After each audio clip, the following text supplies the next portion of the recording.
रीवा इन दिनों भीषण गर्मी की मार झेल रहा है, जहां शहर का तापमान 45 डिग्री सेल्सियस के पार पहुंच चुका है और सूरज की तेज तपिश लोगों के लिए बड़ी परेशानी बन गई है। वह सुबह से ही गर्म हवाएं चलने लगती है और दोपहर होते होते सड़कें लगातार सूनी नजर आती हैं। वहीं लोग जरूरी काम होने पर ही घर से बाहर निकल रहे हैं।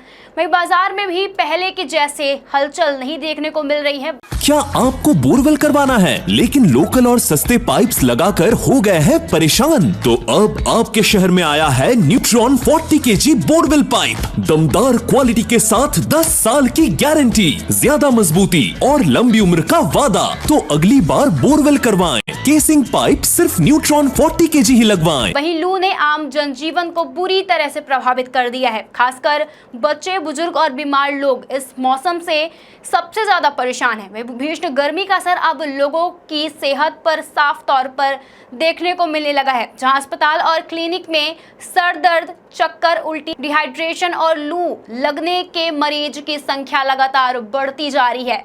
वहीं डॉक्टरों का कहना है कि इस मौसम में थोड़ी सी लापरवाही भी भारी पड़ सकती है, इसीलिए लोगों को दोपहर के समय घर से बाहर निकलने से बचना चाहिए। अगर बाहर जाना जरूरी है तो सिर को ढककर या टोपी से ढककर निकले। वहीं आंखों पर चश्मा लगाएं और पूरे शरीर को ढक कर रखें।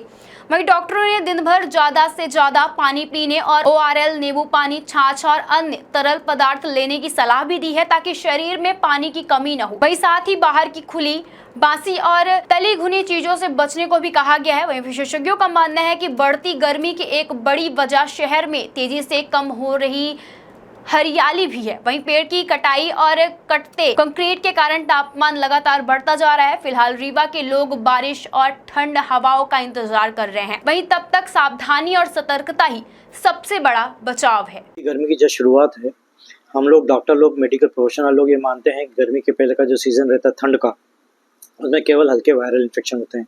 जैसे हल्का निमोनिया हो गया, थोड़े बहुत दस्त हो गए, वायरल बुखार हो गया, गला खराब हो गया। लेकिन जैसे ही गर्मी शुरू होती है तो दो तरह की बीमारियां एकदम सामने आती हैं।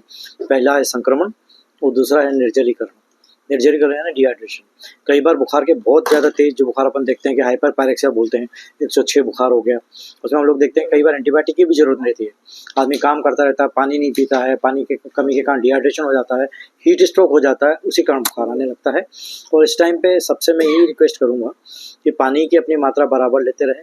कोशिश करें कि ORS टाइप का कुछ जिसमें नमक शक्कर का घोल भी वो पिएँ, अपने आप में पानी की कमी ना होने दें और फ्रेश खाना खाएं। जो दूसरा कारण मैंने बताया सेप्टिसीमिया, संक्रमण, वो केवल खाने से और पानी से होता है।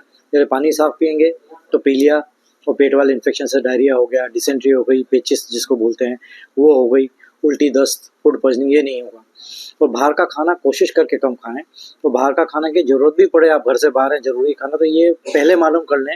एक तो वो फ्रोजन फूड नहीं है जो बना के डीप फ्रीज में 10-10, 6-6 महीने रख देते, वो नहीं है। एवं जहाँ भी बना हुआ फ्रेश है और कवर किया हुआ है, उस पर मच्छर, मक्खी ये नहीं बैठ रहे।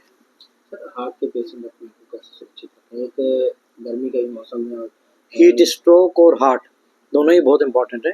हीट स्ट्रोक में सबसे बड़ा ये है कि हार्ट वालों को ज़्यादा परेशानी ठंड में होती है।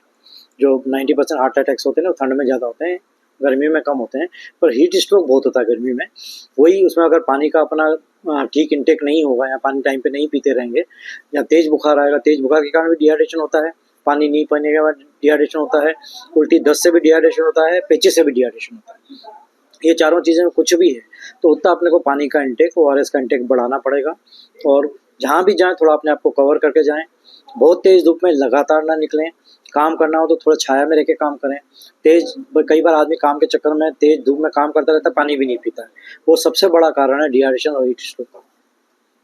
लोग मानसिकता ये बना के रखे हैं, जैसे बाहर कुल्फी मिल रही है, कोल्ड ड्रिंक्स मिल गए हैं केमिकल वाले, और लगता है उनको पीने के बाद लोग लगता है कि आराम मिल रहा है। देखिए, आइसक्रीम, कुल्फ़ी, ये अगर फ्रेश दूध की बनी हुई कुल्फ़ी है तो बहुत नुकसान नहीं करेगी। आइसक्रीम का भी कह नहीं सकते, आइसक्रीम में कैलोरीज बहुत रहती हैं और कोल्ड ड्रिंक में बहुत कैलोरीज रहती हैं। आइसक्रीम खाना मना नहीं है, बच्चे भी मांगते हैं, बड़े भी मांगते हैं। एक आध बार हफ्ते में ठीक है, लेकिन डेली की आदत आइसक्रीम की भी ना बनाए, कोल्ड ड्रिंक की भी ना बनाए। तो कोल्ड ड्रिंक में इतनी ज़्यादा कैलोरीज रहती हैं कि वो आगे जाके भी नुकसान करती हैं। अभी नहीं, आगे जाके भी जो ज़्यादा कोल्ड ड्रिंक लेते हैं उनके वजन बढ़ने के चांसेस रहते हैं, जिसको अपन ओबेसिटी बोलते हैं। तो वो एक चीज़ हो जाती है। जिनको भी ओबेसिटी होगी उनको आगे हार्ट अटैक के चांसेस ज़्यादा रहेंगे, बीपी के ज़्यादा चांसेस रहेंगे, डायबिटीज़ होने के ज़्यादा चांसेस रहेंगे। इसलिए जितना हो सके कोल्ड ड्रिंक्स अवॉइड करें। कभी कभार किसी पार्टी में गए, कहीं गए, हफ्ते में एक आध बार ले लिया, बात अलग है। डेली की आदत ना बनाएं। और जितना हो सके, मैंने एक बार फिर सबसे रिक्वेस्ट करूँगा कि घर का बना हुआ खाना खाएं। बाहर खाना भी पड़े तो देख के खाएं कि ताज़ा बना हुआ है कि नहीं और साफ़ है कि नहीं। अभी हीट वेव शुरू भी नहीं है, 45 प्लस टेम्परेचर जा रहा है सब, तो कैसे बच्चे लोग अपने को कैसे? बच्चों का तो सबसे इम्पोर्टेंट, बच्चों को जितना हो सके गर्मी में बाहर ना निकालें। जैसे अपन बोलते हैं छोटे बच्चों को ठंड में लेके ना निकलो, ठंडा पड़ जाएगा, वैसे गर्मी में भी वही चीज़ है। तेज़ गर्मी में छोटे बच्चों को बिल्कुल ना निकालें। बहुत इमरजेंसी में जाना पड़े तो उसको कवर करके, छतरी या किसी कवर करके निकालें। और जितना हो सके छाया में जाए, सुबह या शाम को अपना बच्चों वाला काम कर लें। दोपहर के टाइम पे बच्चों को कम निकालें। अस्पताल में क्या व्यवस्था है कंप्लीट? अस्पताल में हीट वेव के पहले ही हम लोग सब व्यवस्था कर लेते हैं। उसके पहले ही सभी डिपार्टमेंट से परचेज के लिए जो ज़रूरत होती है उसकी लिस्ट मंगा ली जाती है। और किसी चीज़ की कोई कमी नहीं है, ना ORS की कमी है, ना एंटीबायोटिक्स की कमी है, ना IV फ्लूइड्स की कमी है। किसी भी हीट स्ट्रोक को लेके, किसी भी फूड पॉइजनिंग को लेके हम लोग बिल्कुल तैयार हैं।